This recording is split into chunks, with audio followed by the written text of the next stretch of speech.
بسم اللہ الرحمن الرحیم نحمدہ ونصلی علی رسولہ الکریم اما بعد۔ جس طرح جسمانی بیماریاں ہوتی ہیں ایسی روحانی بیماریاں ہوتی ہیں۔ مثال کے طور پر اگر کسی کو ملیریا ہو جائے تو ملیریا کیوں ہو گیا؟ ملیریا مچھر کی وجہ سے ہوا، اور پھر ڈاکٹر نے اس کی دوا جو دیا وہ ملیریا کی دیا، کسی اور مرض کی نہیں دیا، اور بتایا کہ اتنے دن کھا لو، اس کے بعد انشاءاللہ ٹھیک ہو جاؤ گے۔ صحت تو اللہ ہی دے گا۔ مریض دوا کھا لیتا ہے اور کچھ دنوں کے بعد اس کا جو کورس ہوتا ہے اتنے دن دوا کھانے کا، اللہ تعالیٰ اس کو صحت دے دیتے ہیں۔ ایسی روحانی بیماریاں ہوتی ہیں۔ تو روحانی بیماریاں کس وجہ سے ہوتی ہیں؟ ملیریا مچھر کی وجہ سے ہوا، اور روحانی بیماری شیطان کی وجہ سے ہوئی۔ تو کبھی کچھ بیماری جسمانی ملیریا جیسی نہیں ہوتی، 1 ہفتے 10 دن 14 دن میں ٹھیک ہو گئی، ایسا نہیں ہوتا، بلکہ کچھ بیماری ایسی ہو جاتی ہے کہ ڈائبٹیز، بلڈ پریشر، جس کی گولی ہمیشہ کھانی پڑتی ہے۔ ایسی روحانی امراض میں بھی کچھ ایسے ہیں جس کی گولی روز کھانی پڑے گی، یعنی جس کا علاج روز کرنا پڑے گا۔ وہ اس میں سے ایک مرض ایسا ہے شیطان چاہتا ہر ایک کو لگ جائے۔ وہ کیا؟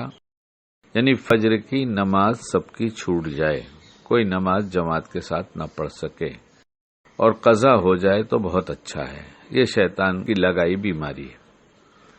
اس بیماری کو پیدا کرنے کے لیے وہ اسباب کی دنیا میں یہ کرتا ہے کہ جب اذان ہوتی ہے تو کہہ دیتا ہے ابھی تو بہت وقت باقی ہے، تھوڑی دیر سو جاؤ۔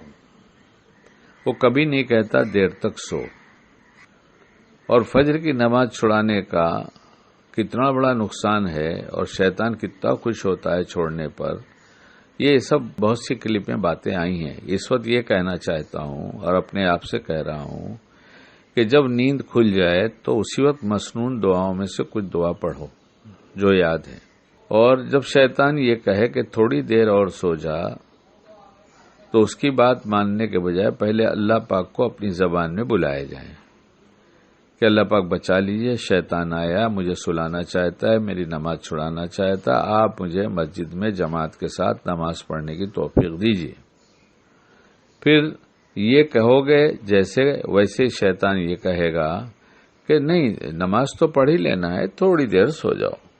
تو پھر اس سے بات کر لو اور کہہ دو کہ نالائق کہیں کا، دور ہو جا، لا حول ولا قوت الا باللہ العلی العظیم، اعوذ باللہ من الشیطان الرجیم۔ اب یہ بولو کتاب میں کہاں لکھا ہے؟ نہیں، تجربہ یہ کہتا ہے، کر کے دیکھا ہے، نفع اٹھایا ہے، نفع اٹھا رہا ہوں، اور روز یہ لڑائی رہتی ہے کہ تم تو بیمار ہو، تھوڑی دیر اور سو جاؤ، آج تو رات کو نیند بہت ڈسٹرب ہوئی تھی، آج تو دیکھو 2 دفعہ پیشاب کیا تھا، آج تو کھانسی آئی تھی، آج تو یہ ہوا تھا، سو جاؤ تھوڑی دیر، اٹھ کے پڑھ لینا، ابھی تو بہت ٹائم ہے۔ تو اس وقت اس سے کہنا چاہیے نالائق، رات بھر سویا ہوں، ابھی 10 منٹ سو کر کیا ہوگا؟ 10 منٹ تو نہیں سوؤں گا، میں تو اٹھوں گا۔ تھوڑی سی بات کر لو، اللہ کی طرف متوجہ ہو جاؤ، انشاءاللہ یہ بیماری روز آئے گی تو روز ہی اس کا علاج ہو جائے گا، اور اسی وقت اس بیماری کے اثرات سے پاک ہو جائیں گے اور پھر صحت مند ہو جائیں گے۔